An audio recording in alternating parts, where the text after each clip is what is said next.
السلام علیکم ورحمۃ اللہ وبرکاتہ۔ بسم اللہ الرحمن الرحیم۔ کیا تم سمجھے نہیں کہ رومیوں کے پاس سوائے دھمکیوں کے اور کچھ بھی نہیں رہا؟ بابلیون کا معاملہ صرف اس لیے کچھ مختلف ہے کہ یہ بہت ہی مضبوط قلعہ ہے۔ اسے ایک طرف سے نیل کا تحفظ حاصل ہے اور یہ خندق بڑا ہی کارآمد دفاعی انتظام ہے۔ ہمارے مجاہدین کو نیل بھی نہیں روک سکا اور صحرا بھی روکنے میں ناکام رہے ہیں۔ انشاءاللہ تم بابلیون کو بھی سر کر لوگے۔ خدا کی قسم میں ہرقل کو اس کی دھمکی کا جواب دینا چاہتا ہوں۔ سپہ سالار عمرو بن عاص نے بابلیون کو سر کرنے کا پلان سالاروں سے صلح مشورہ کر کے بنا رکھا تھا۔ وہ منتظر تھے کہ ہرقل معاہدہ منظور کرتا ہے یا نہیں۔ یہ فیصلہ ہو گیا تو سپہ سالار نے بابلیون پر حملے کا حکم دے دیا اور کہا کہ چند ثانیے وقت بھی ضائع نہیں ہونا چاہیے۔ سالار دوڑے گئے اور اپنے اپنے دستوں کو اکٹھا کر کے سپہ سالار کا حکم سنایا اور جوش بھی دلایا۔ ہر مجاہد کے کانوں میں ہرقل کی دھمکی ڈالی گئی اور کہا گیا کہ اس کی دھمکی کا جواب زبانی نہیں بلکہ عملی طور پر دیں گے۔ مجاہدین نے یہ خندق اس صورت میں پار کی تھی کہ نیل کے اتر جانے سے خندق کا پانی بھی دریا میں واپس چلا گیا تھا۔ سپہ سالار کو معلوم نہیں تھا کہ خندق میں پانی چھوڑنے کا کوئی اور انتظام ہے یا نہیں۔ خطرہ یہ نظر آ رہا تھا کہ کوئی اور انتظام ضرور ہوگا۔ ان خطروں اور خدشوں کے پیش نظر سپہ سالار نے احتیاطی تدبیر اختیار کی کہ معاہدے کی منظوری یا نامنظوری آنے سے پہلے ہی تمام لشکر کو حصار خندق سے باہر نکال لائے۔ محاصرہ برقرار رکھا گیا۔ سپہ سالار نے سالاروں سے کہہ دیا تھا کہ خندق کسی اور طریقے سے عبور کر لیں گے۔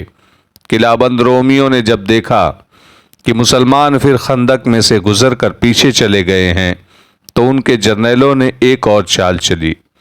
وہ فوج کو تو باہر نہ لائے، یوں کیا کہ منجنیقیں باہر لے آئے اور شہر کے چاروں طرف نصب کر لے، مطلب منجنیقیں لا کر کے باہر گاڑ دیے۔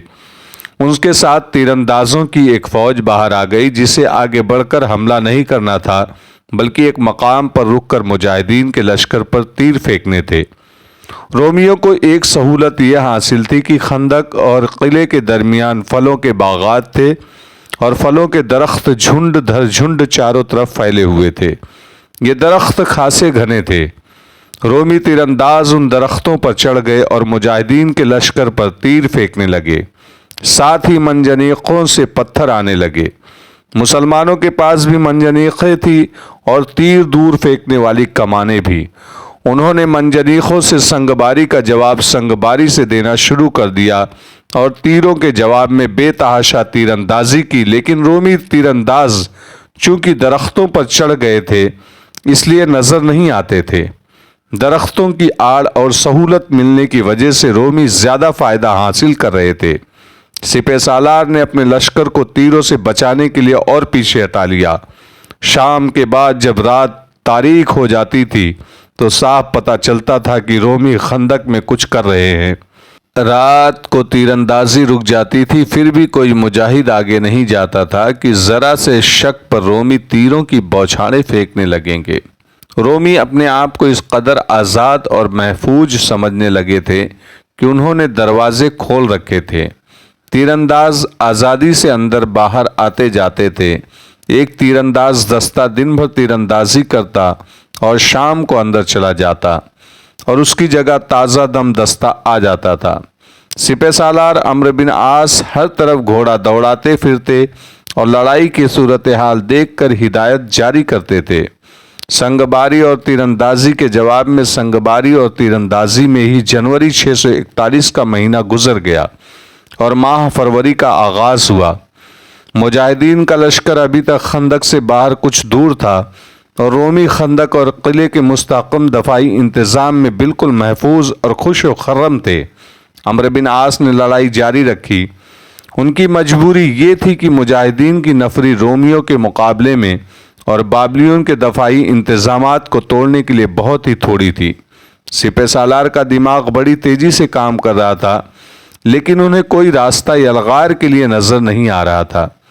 سپہ سالار نے ایک انتظام یہ بھی کر رکھا تھا کہ کئی ایک مجاہدین کو نیل کے کنارے سکندریہ کی طرف خاصی دور تک بھیج دیا تھا۔ ان کے ذمہ کام یہ تھا کہ ادھر سے کمک آئے تو فوراً اطلاع دے۔